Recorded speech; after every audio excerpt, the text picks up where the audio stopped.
¿Vas a improvisarla o la tienes...? Este sitio es para mí un refugio. Es como... Además,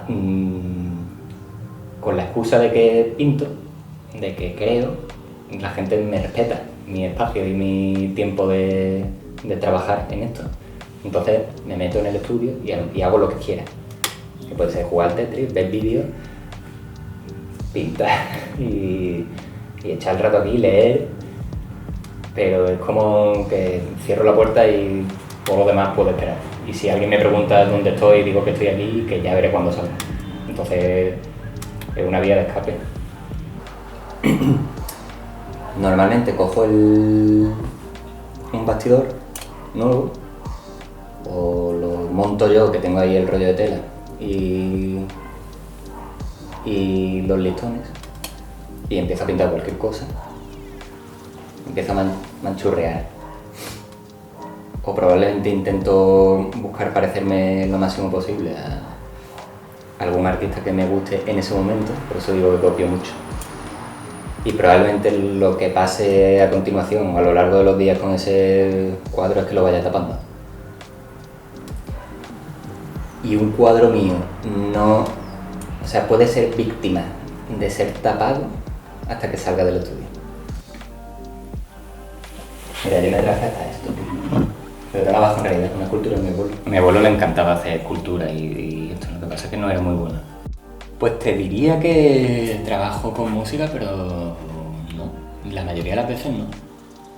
Porque me entretiene ver vídeos o escuchar podcast, o... Me gusta mucho la música, pero no la utilizo para pintar casi nunca. Y es como que se me olvida. Lo llevo aquí y ya te digo, lo primero que hago es sentarme, coger, ponerme un vídeo, echarme un Tetris. Y de pronto digo, vale, paro el Tetris y me voy para allá. Y empiezo a pintar. Entonces el vídeo sigue sonando. Y a lo mejor cuando estoy pintando digo, bueno, voy a ponerme música. ¿Qué música me apetece? Me corta. Entonces dejo el vídeo o no escucho nada. Para pintar no necesito escuchar nada. Pero luego internamente...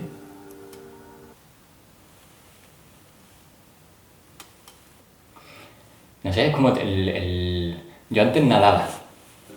Y cuando iba a nadar, la gente me decía que nadar es muy aburrido porque no te compras unos tapones de estos que son para escuchar música.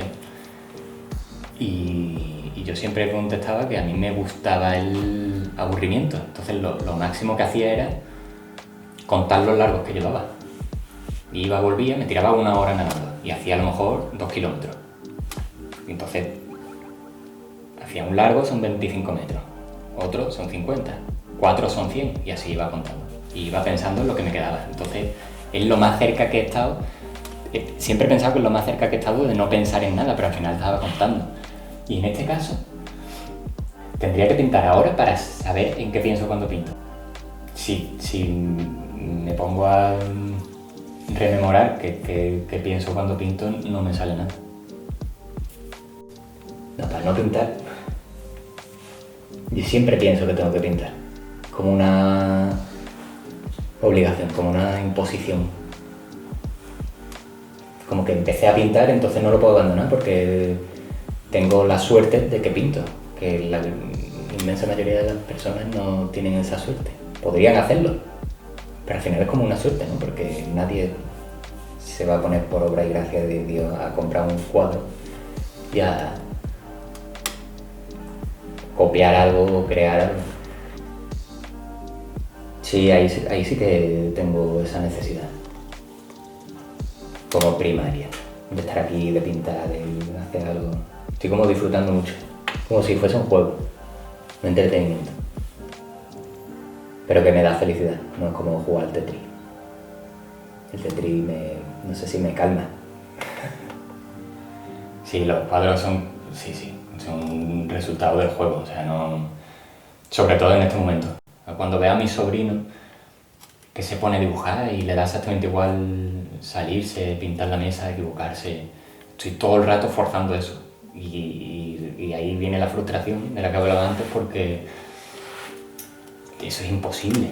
Es imposible pintar de esa manera, pintar como un niño. Siempre te vas a anticipar a lo que te va a salir. Estás haciendo una línea, sabes dónde va a terminar esa línea, no puedes obviar eso. Pero eso no quita que no dejes de intentarlo. El tiempo que estuve sin trabajar y como que me pensé en la idea de pintar para ganarme la vida y eso fue horrible. Horrible, porque ahí sí que la obligación, la presión y el tener que hacer que a los demás les guste lo que haces o que sea vendible, más allá de que a los demás les guste. Como que colgable en cualquier salón. Y eso fue horroroso. Ahí me peleé mucho con la pintura. Nunca no soy capaz de pintar algo que me guste a mí y que le guste a los demás. Eso es otro tema. O sea, yo odio lo que le gusta a los demás. Odio que lo validen y constantemente estoy buscando esa validación. Es muy frustrante. Si estoy pintando un encargo y consigo que ese encargo me guste y consigo que eso esté en una casa y consigo desprenderme del cuadro, que tampoco es fácil. Aunque sea un encargo y no nazca de mi impulso creativo, pues al final de todo pues supera al hecho de ponerte a jugar. Del arte en general, tú no puedes sacar el contexto.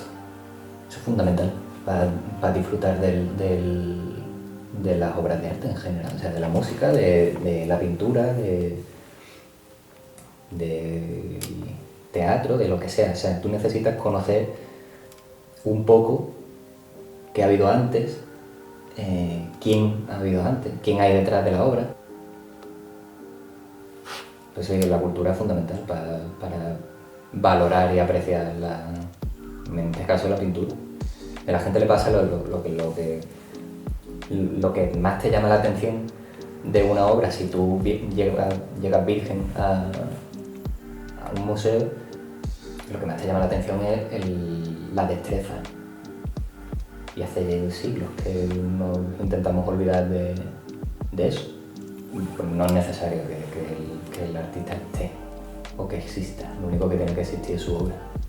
Hoy día es fundamental que exista. Yo digo que no es necesario, pero es fundamental que exista si quieres que la gente te haga caso.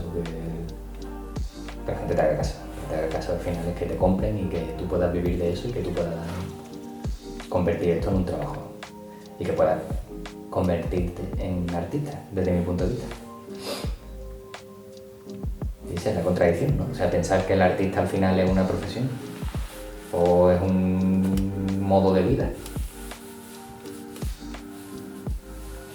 A mí me gusta la idea de pintar y ser una persona normal y vestir normal y decir cosas normales y que mi discurso sea comprensible y que la gente lo entienda.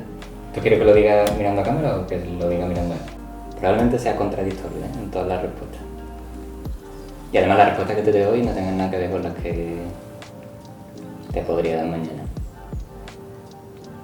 Las redes sociales son un recurso fantástico porque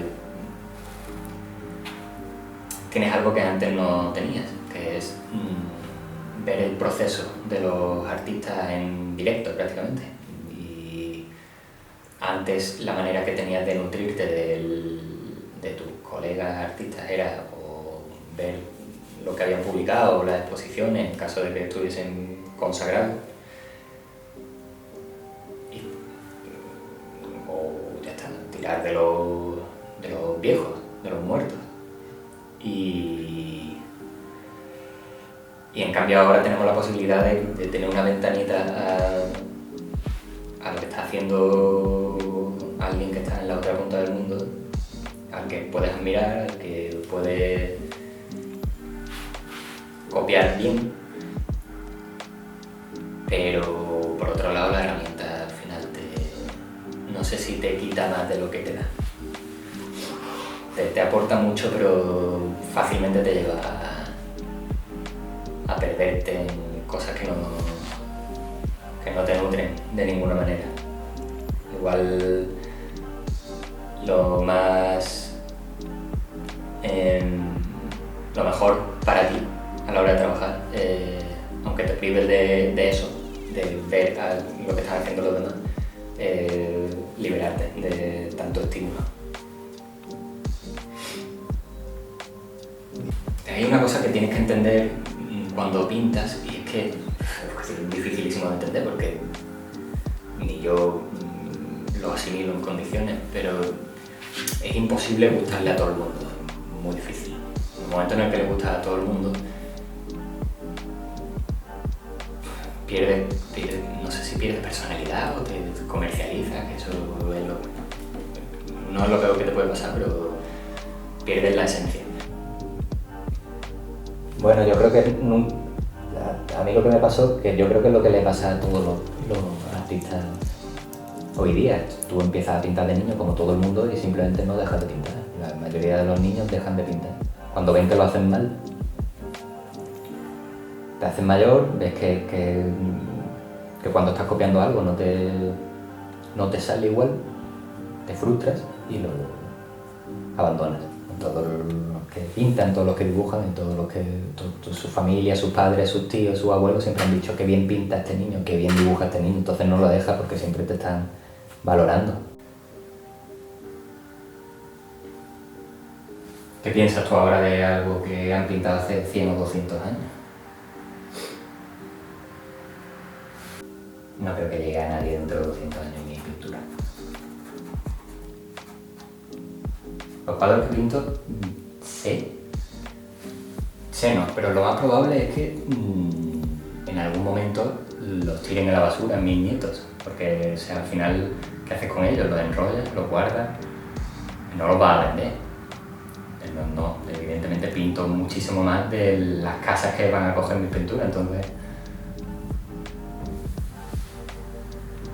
acabarán en la basura. Reciclado. Cojo el negro, hago así, cojo el verde, hago así. Empiezo a mezclar y pinto. Y si me falta, voy pintando y voy sacando más colores. Igual la intención era que saliese plano. No me planteé un cielo con matices, con manchas. Al final son planas, ¿no? Pero diferentes. Pero como voy mezclando, voy sacando, pues no me sale nunca el color que quiero para la superficie que pretendo pintar. Entonces, al final me sale esto que ahora me gusta. Si queréis repetimos todo, ¿eh? Con esta luz.